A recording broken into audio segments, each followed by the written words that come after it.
तर नमस्कार मित्रांनो, आपण सध्या नगरच्या पार्किंग मध्ये आहे आणि तिथनं आपण चाललो आहे दुकानात. हा आहे माणिक चौक आणि तिथं रस्त्याचं काम चालू असल्यामुळं आपण चाललो आहे थोडंसं शॉर्टकट मध्ये.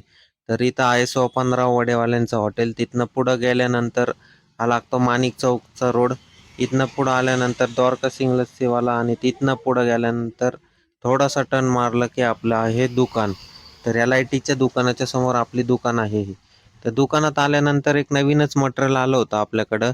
LED स्ट्रिपचं, रनिंग LED स्ट्रिपचं थोडंसं चेंजिंग होतं.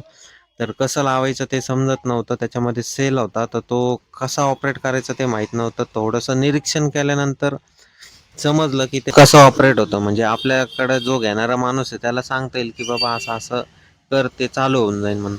त्याच्यामुळं मी बोलणे पण खाल्ले होते त्या व्यक्तीचे. बरेच दिवस झालं तो पार्ट मिळत नव्हता आणि त्याला LED स्ट्रिप तर दिलती, पण ते कनेक्टर आणि ते देणं होत नव्हतं. तर तो आला आणि लगेच घेऊन गेला. त्याला सांगितलं फोन करून, त्याला 10 पीस लागत होते. तसे आपल्याकडे आता भरपूर स्टॉक झालेला आहे. तुम्हाला लागला तर नक्की तुम्ही या, व्हिजिट करा आमच्या दुकानी राजयोग इलेक्ट्रिकल अँड मोबाईलला आणि ते घेऊन जा. आणि आपल्याला थोडेसे घोडे पण लावले होते त्यामुळं, कारण त्याला पण कस्टमर घोडे लावत होता आणि तो मला लावत होता. त्या काय करणार, वरती स्टॉक नसल्यानंतर आपल्यालाही काय करता नाही येत. नाईलाजानं ते ऐकून घ्यावं लागतं थोडे दिवस. थोडे दिवस ॲडजस्ट करावं लागतं. माल येऊन जातो ना की 1-2 दिवसात. सध्या पण आहे ना 3 in 1चा फुल शॉर्टेज चालू आहे. कोणाकडे असेल तर सांगा रे भाऊ.